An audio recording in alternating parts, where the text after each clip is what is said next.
Alright, I'm back. So, come to chapter 2. Let's continue. The first thing that caught my eyes as I entered Myers Corporation through the secret entrance was a dark and narrow passageway. I couldn't see the end of the passage. The only thing that allowed me to make out the outline of my surrounding was the small amount of sunlight coming from the outside the door. What's awaiting for me at the other side of the end of the passage? Ah, man, I can't speak. At that moment, I didn't feel fear, only doubt in my heart. My mind kept going back to the secret chamber I saw when I took off the eyeball, and the cyborg that kept approaching me. What on earth was that? Was it an illusion? Or was it just my imagination? And yet, everything seemed so real. At that moment, it was as if I was really in that secret chamber. The repression, fear, and despair I felt, a kind of intense feeling that I couldn't find words to describe. There are many ways to explain what I saw. Waking up to find yourself in a mysterious mansion, having lost all your memories, and the first thing to greet you is a broken cyborg. No matter who you are, you'd start making some strange assumptions. This must be the result of me being overstressed, I said to myself. But deep in my mind, there seemed to be another voice whispering to me. Everything you saw really happened. Okay.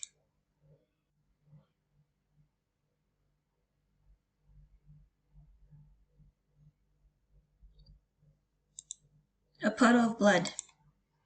To be honest, this is not what I wanted to see, but I'm starting to get used to it.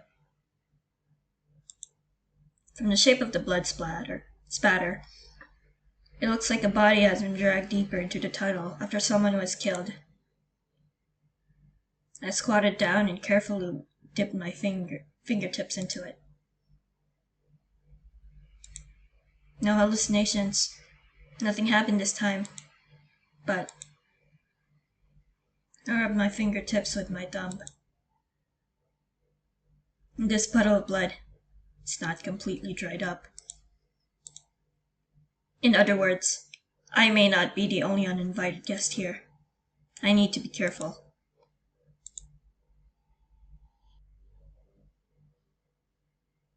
Okay. Oh gosh. That still scares me. What was that? That's what I wanted to know. This is an invitation? The bottom half of the invitation has been burned, so I can't see what came after. But on the invitation, someone has written a small paragraph with a pen. Looks like it has been added afterwards. Do you like parties? Enjoying good food and drink, strengthening relationships. The fact that there is a party proves that it is a day to be celebrated. But unfortunately, happiness and disaster are not absolute. They are interdependent and can be just transformed into each other. In what looks like a charming backyard, hidden beneath the lawn, can be ugly, wriggling insects. And what may seem like a good time to you may be a shadow that lingers for the rest of his life. The blood trail ends here. Strangely enough, there's no corpse to be seen anywhere.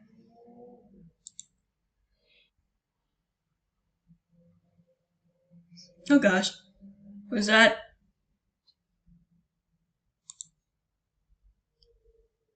This should be the end of the employee passageway. To be honest, it is not as long as I thought it would be. But before that, I looked around, took a deep breath. Anybody here? I called out into the passage.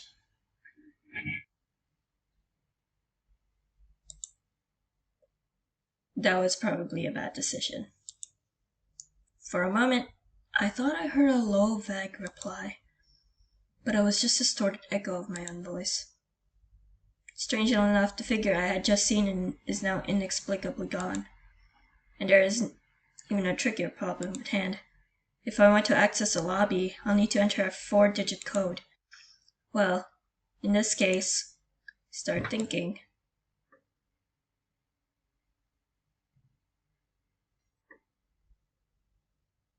The hell? Just then, a screeching noise coming from behind me interrupted my thoughts. What was that noise? Go back. Oh my gosh. Is this some kind of toy? I don't quite understand, but it looks like an arm with arms. But more importantly, I'm pretty sure this thing wasn't here before. That strange noise from earlier could have been the sound of it falling. Who is following me here? And what do they want? Investigate the toy? Yes. A blood-stained arm with arms. It looks like some sort of toy. The blood in the toy is not completely dried, which makes me wonder if it was from the same person as the blood on the floor. Maybe I should pick it up and take a closer look.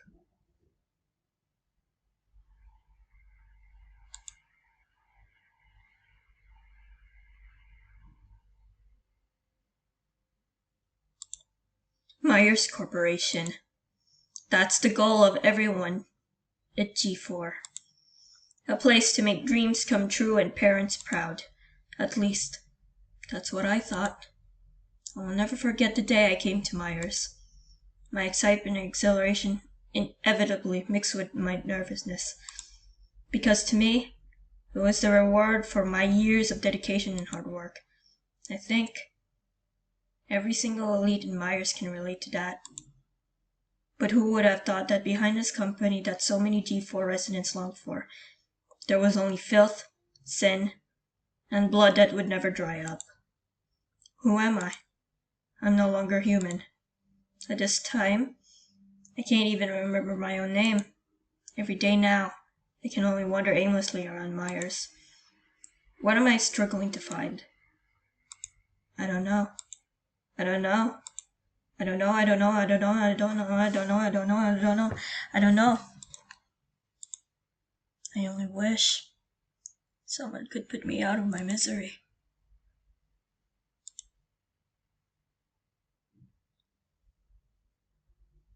What? What is this? Where have I arrived at? Phew. Okay, John, calm down. It's just a job. I just need to smile politely, introduce myself to everyone. Okay. 3, 2, 1. Nice to meet you. My name's John. Wouldn't this seem a bit too emotional? Start over. 3, 2, 1. Nice to meet... Oh, are you John? The new guy?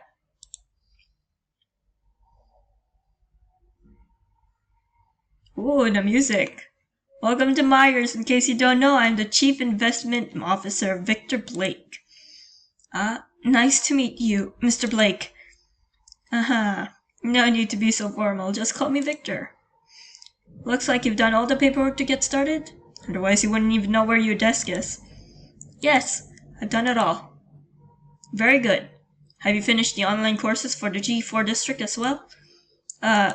Online courses? Huh? Could it be that this is your first job? Yes. Actually, I have just graduated from college. Oh, is that so? Your parents must be very proud of you being able to work in Myers right out of college. But even so, you have to complete the G4 online classes. Of course, it is mandatory for every employee on the job. Don't worry. It's just trying to teach you the etiquette and how to behave properly. You know, don't get physical with your coworkers and things like that. Shh. Let me tell you, I've never really paid attention to their lectures either. Oh, really? That's not good to hear, Director Blake. In fact, I believe you are the one who needs these courses the most in the company, Mr. Director. Need I remind you of your great feat last night when you vomited all over the floor in the lavatory of my residence? I must say your etiquette and behavior are quite impressive, Mr. Blake. Oh, my dear Vincent, what brings you to the investment department? I just happened to be passing by. It seems that Mr. Myers wants to discuss some important matters with me. So, who is this? Myers' newest employee, John. As of today, John is a member of the investment. Hello! John, is it? Nice to meet you. I am Vincent Edgeworth. You have my sympathies for being assigned to this man's department. If he ever treats you badly, you are welcome to transfer to the legal department any time. We are located on the other side of the company. Okay. Understood. Oh, congratulations on your success in helping Myers out, Vincent. Victor, that was already 2 months ago.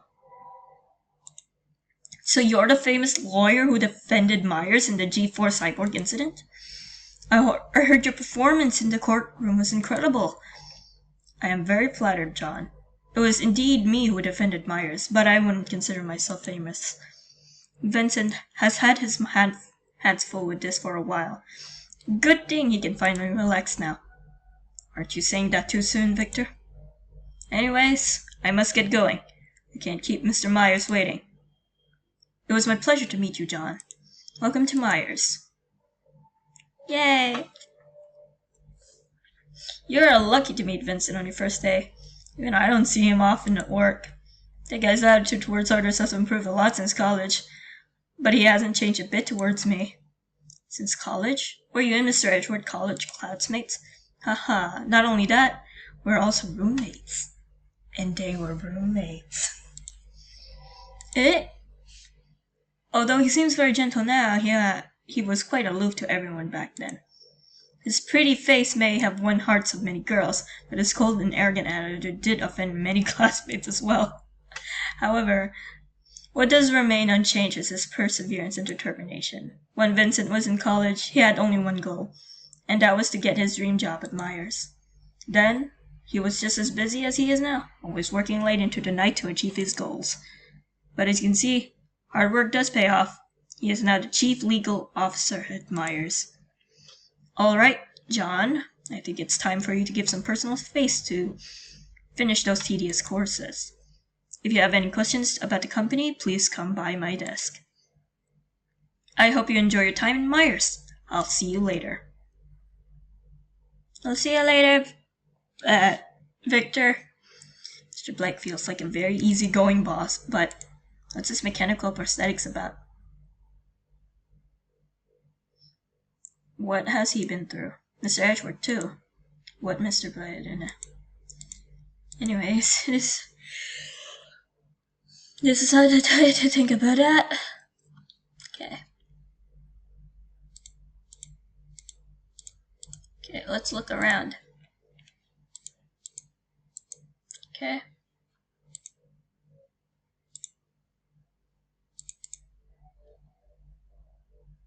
Huh? What's this? Looks like the last employee sitting here forgot to quit his group chat account. Hey, have you heard? Winston Loomis was the one behind the G4 cyborg incident. He got a life sentence. Winston? You mean the one who always wears shades, doesn't say a word, and has a bit of a hunchback? That's so unexpected. It's true that he doesn't really have any friends, but he doesn't seem like a bad person either. I disagree. This guy has always seemed kind of suspicious. I feel uncomfortable every time I see him.